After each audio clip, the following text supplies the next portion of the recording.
দেখুন, টক্সিক সিনেমাটা নিয়ে আপনাদের আগেও বলেছিলাম যে এই সিনেমাটা হয় আমাদের খুব ডিসঅ্যাপয়েন্ট করবে, আর না হলে খুব অবাক করে দেবে। তো এই দুটোর মধ্যে যে কোনো একটাই হওয়ার কথা ছিল, আর এর মধ্যে একটাই হয়েছে। তো যেদিন সিনেমাটা রিলিজ করে ফার্স্ট ডে ফার্স্ট শো আমি দেখেছিলাম, কিন্তু সত্যি কথা বলতে সিনেমাটা নিয়ে বাজারে যা কিছু চলছে আর আমার মনের মধ্যে বা মাথার মধ্যে যা কিছু চলছে, সেটাকে আমি এক ঠিকঠাক ভাবে সাজাতে পারিনি, সেই জন্য রিভিউটা আমার আসতে দেরি হলো। ঠিক আছে, তো কেমন লাগলো এই সিনেমাটা চলুন একবার ডিসকাস করে নেওয়া যাক। দেখুন, প্রথমেই আমি একটা কথা বলি, আমি বরাবরই ওই যে অ্যাক্টরটা ইয়াস, ওর মানে একদম ডাই হার্ড ফ্যান। ঠিক আছে, সেটা আপনাদের আগেও বলেছি, এখনো বলেছি। তার মানে এই নয় যে পেছন চাটা অভ্যাসটা থাকবে যে তার কোনো সিনেমা খারাপ কেউ আমাকে ভালো বলতে হবে। আমি ভালোকে ভালো আর খারাপকে খারাপ বলতে জানি, এবং সেটাই আজকে আপনাদেরকে বলবো।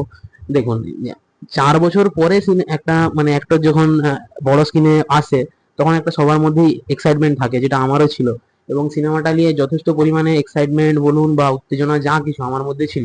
আহ, সেই জন্যই প্রথমেই যখন সিনেমাটা রিলিজ হয়, একদম ফার্স্ট ডে ফার্স্ট শো কেটে টিকিট কেটে আমি দেখতে চলে গিয়েছিলাম। এবার যে হারে ঝড়ের মতো টিকিট বুক হচ্ছিল আমার নিকটবর্তী থিয়েটার, তো মানে বুকিং খোলার 4 ঘন্টার মধ্যেই সমস্ত টিকিট শেষ, অলমোস্ট ফুল। কোনো কোনো শো তো পুরো একদম ব্লক হয়ে গেল। হ্যাঁ, তো আরো দূরে গিয়ে আমাকে সিনেমাটা দেখে আসতে হয়েছে। তো কেমন লাগলো এই সিনেমাটা, তো এর একবার কথা বলি। দেখুন, প্রথমে একটা আমি কথা বলি যে সিনেমার যে প্লট, যে স্কেল, যে ভিজুয়াল, যে সিজিআই, যেভাবে প্রেজেন্টেশন দেখিয়েছে, সেটা সেটা টপ নঞ্চ। কোনো অংশে দেখে বোঝা যাচ্ছে না যে এটা একটা ইন্ডিয়ান সিনেমা। কারণ ইয়াসের যে লুক, ইয়াসের যে অ্যাপিয়ারেন্স, ঠিক আছে, অ্যাকশন সিন গুলো, ঠিক আছে, সেগুলো কোনো অংশে দেখে মনে হচ্ছে না যে এটা আমাদের ইন্ডিয়ান সিনেমা বলে। কিন্তু একটা যে জিনিস আপনাদের সামনে আমি বলতে বাধ্য, ভাই স্টোরি কোথায়?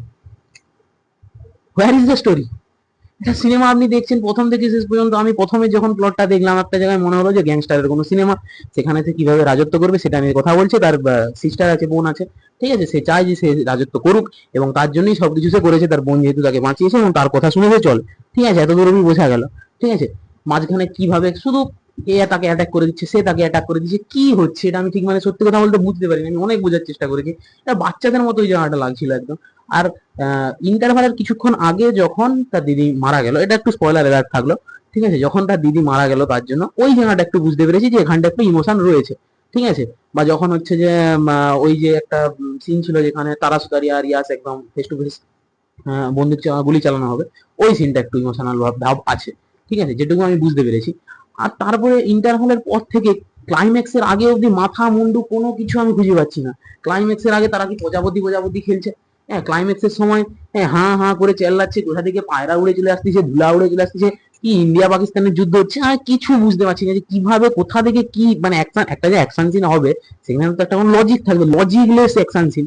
ঠিক আছে, ইয়াসের স্ক্রিন প্রেজেন্স বা হচ্ছে অ্যাপিয়ারেন্স বলুন বা পারফরমেন্স অ্যাক্টিং একদম টপ নচ, কিন্তু সেটা একটা লজিকে থাকতে হবে। কোথায় স্টোরি, কোথায় যে একটা লজিকে কাজ করবে, সেই স্টোরিটা কোথায়? মানে মাথা খারাপ করে একটা সিন হয়ে গেছে। থিয়েটারে যে বসে আছি, এত খারাপ লাগছে, লাস্টে 10 মিনিট আগে দেখলাম যে লোক থিয়েটার ছেড়ে উঠে পালিয়ে যাচ্ছে।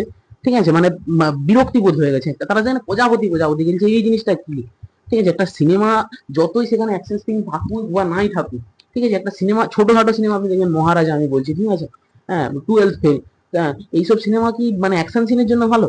না, স্টোরির জন্য। একটা স্টোরি যতক্ষণ না ইউনিকনেস থাকে, যেটা স্টোরিটা যদি আমার অ্যাট্রাক্ট করে আমাকে, তাহলে সেই সিনেমাটা কি সিনেমা হলো? সেখানে শুধু অ্যাকশন সিন আর অ্যাডাল্ট সিন ভরে ভরে আছে। তো ওইসব সিন দেখার জন্য কি আমরা থিয়েটারে যাই? আমরা একটা একটা অ্যাক্টরকে সেলিব্রেট করতে গেছি, সেখানে সেই জিনিসটা আমি সেখানে পাইনি সত্যি কথা বলতে।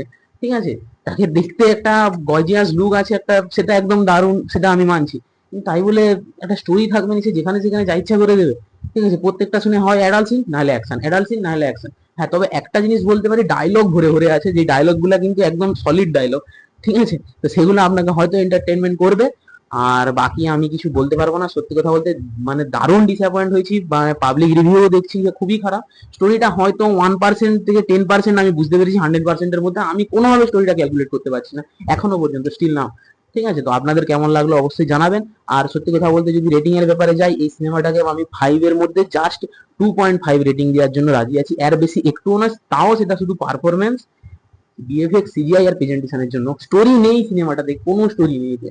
ঠিক আছে, এটা ইন্সপিরেশন স্টোরি বলতে পারেন। কেজিএফ একটা মায়ের স্টোরি নিয়েছিল, আর এখানে একটা সিস্টার এসে, তাও এটা সাজাতেই পারেনি স্টোরিটাকে, আরো হয়তো ভালো করা যেত। আমি বুঝতে পারছি না লাস্টের কি হলো, কে কোথায় কখন উড়ে পালিয়ে যাচ্ছে, কোথা থেকে পায়ে চলে আসছে, কিচ্ছু বুঝতে পারিনি, একদম লজিকলেস সিনেমা। এই ছিল আমার রিভিউ। আপনাদের কেমন লাগছে অবশ্যই জানাবেন। Thank you.